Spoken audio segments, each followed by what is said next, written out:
A woman in East Harlem, 1932. 9 mouths to feed. 11 cents in her pocket. She didn't panic. She didn't call for help. She walked to the stove, and she cooked. Not because she had a recipe, not because she had ingredients, because she had knowledge. Knowledge that crossed the Atlantic in a cardboard suitcase. Knowledge that no cookbook ever wrote down. Knowledge that the American food industry spent 50 years and billions of dollars making sure you would forget.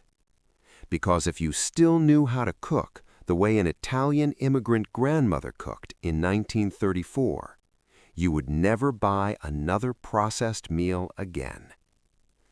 Tonight, we bring it back. 25 meals, 0 waste, 0 excuses. And by the end of this video, you will understand that the greatest chefs in American history never appeared on television. They stood barefoot at a coal stove in a tenement kitchen in Brooklyn. These women couldn't read English. They bartered with pushcart vendors in broken accents. They grew vegetables in lots where Americans threw garbage. They picked what their neighbors called weeds and fed families that were thriving. Medical researchers just confirmed what these grandmothers already knew. The combination of olive oil, garlic, beans, and wild greens they cooked with every single day, that's the Mediterranean diet.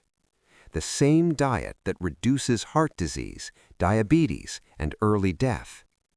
They weren't following a diet plan. They were surviving. And survival, it turns out, looks exactly like health.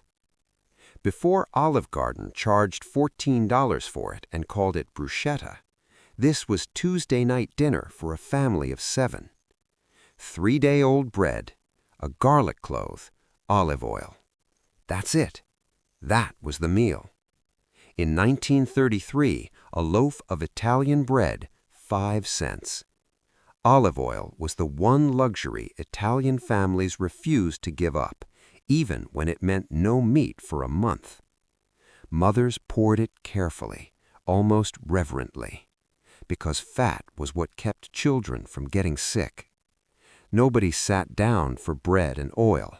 It was too humble for ceremony. Today, we call it an appetizer and charge $14. They called it dinner and meant it. Every Italian neighborhood called it something different. Pasta fazool in New York, pasta e fazool in Philadelphia, same dish, same miracle. Cannellini beans, broken pasta, garlic, tomato. Under 15 cents, fed an entire family. The genius? Cooking the pasta directly in the bean broth. The starch thickened everything into a porridge so rich, so filling, children stayed full until the next morning. Nutritionists now tell us beans and pasta together form a complete protein. The grandmothers didn't know the science. They just knew their kids weren't hungry. When the grocery budget hit 0, Italian mothers sent their children to railroad embankments, to vacant lots, to the cracks in the sidewalk, to pick dandelions. Sautéed in olive oil, garlic, red pepper flakes, served over bread. The American neighbors sprayed those same dandelions with poison. Dandelion greens contain more iron, calcium, and vitamin A than iceberg lettuce. The kids got teased at school for eating weeds. Those weed-eating kids were the healthiest ones in the classroom. In northern Italian immigrant homes, polenta wasn't a side dish, it was the foundation of everything. 3 cents a pound, 1 pound fed 5 people. Fresh from the pot, soft, creamy, eaten with a drizzle of oil. Next day, cooled, sliced, fried in a hot pan until golden and shattering at the edges, topped with a fried egg on paydays, eaten plain with salt on every other day. Same ingredient, different technique, 2 completely different meals. Stop. Look at the ingredients used so far. Olive oil, garlic, beans, stale bread, eggs, greens. That's it. These women didn't have variety, they had technique. The same 5 ingredients became 25 different meals because they understood heat, timing, and texture in ways that modern cooks with full pantries don't.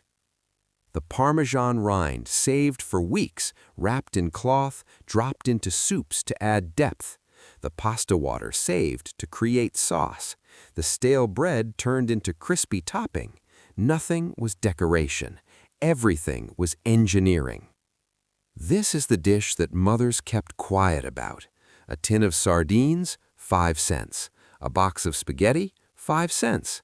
Wild fennel from the roadside, free. Mothers mashed the sardines into olive oil until they dissolved completely, becoming a rich, savory paste that coated every strand of pasta. Toasted breadcrumbs on top for crunch.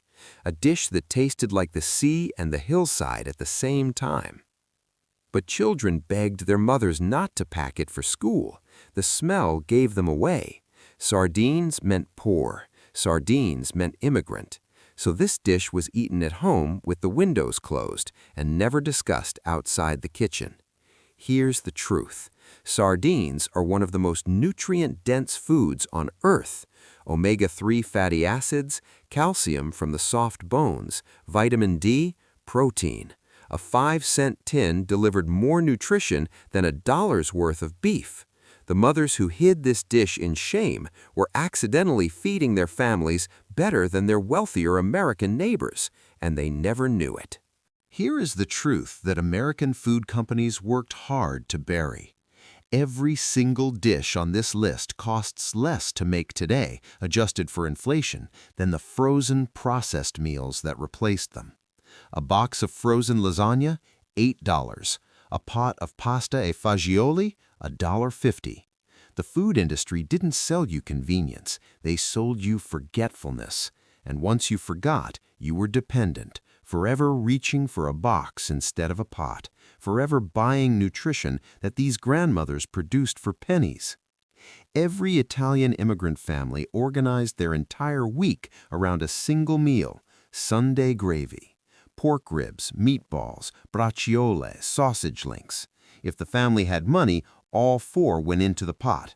During the Depression, sometimes it was just one lonely meatball and a pork bone. It didn't matter. The sauce was the point. First course, pasta dressed with the gravy. Second course, the meats pulled from the pot. 2 meals, 1 pot, 0 waste. Children remember the sound of the sauce bubbling at 7 in the morning, the smell that filled the apartment before anyone woke up, the sight of their mother already at the stove, already building Sunday. Sunday gravy was not about food. It was about identity. Italian, together, unbroken.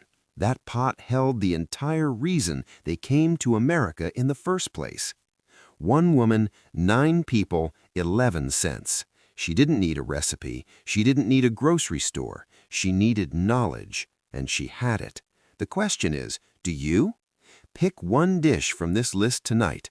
Pasta e fagioli, aglio e olio, bread soup. The ingredients are probably already in your kitchen, and when you make it, come back and tell me, was your grandmother just being sentimental, or did she actually know something the food industry spent billions making us forget? I already know the answer. My kitchen smells like Sunday gravy right now, and I'm never going back. Stracciatella. 1 egg, the difference between water and dinner. The broth could be anything. Water simmered with a Parmesan rind, chicken bones saved from Sunday, or just salted water with a handful of spinach. 1 egg was beaten with a fork, sometimes a spoonful of grated cheese stirred in, then drizzled slowly into the simmering liquid while stirring. The egg formed delicate ribbons, stretching and curling through the broth, turning plain water into something that looked and tasted like a real meal. 1 egg, that was the entire difference between nothing and dinner. The technique required patience. Pour too fast and the egg clumped. Stir too hard, and the ribbons disappeared. Italian grandmothers had been doing this for centuries. Their hands knew exactly what to do. 16. Fried cardoons, the vegetable that vanished from America in 2 generations. Italian families grew cardoons in backyard gardens across the Northeast. Their American neighbors didn't recognize them, didn't want them, wouldn't touch them. The thistle-like stalks were peeled, boiled until tender, dipped in beaten egg and breadcrumbs, then fried in oil until golden. The taste, artichoke-like, nutty, slightly bitter, wrapped in a crispy shell. A single plant produced enough stalks for multiple meals, and the seeds cost nothing once a family had an established plant. American grocery stores never stocked them, seed catalogs ignored them. Within 2 generations, the knowledge of how to grow and cook them nearly vanished entirely from Italian-American kitchens. The gardens were paved over for driveways. The children who once helped peel the stalks forgot the taste. Another disappearance that nobody noticed until it was too late. 15. Pasta with breadcrumbs, the poor man's Parmesan. In Sicily, they called it cucina povera, poor kitchen.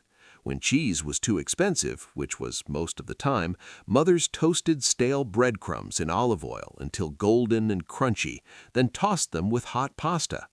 The breadcrumbs mimicked the texture and saltiness of grated cheese so convincingly that children sometimes couldn't tell the difference. Stale bread cost nothing. Turning it into a pasta topping was the kind of alchemy that defined this entire era of cooking. Some mothers added anchovies or sardines for extra depth. Others kept it to crumbs, oil, garlic, salt. There was no shame in breadcrumbs. The only shame was an empty plate.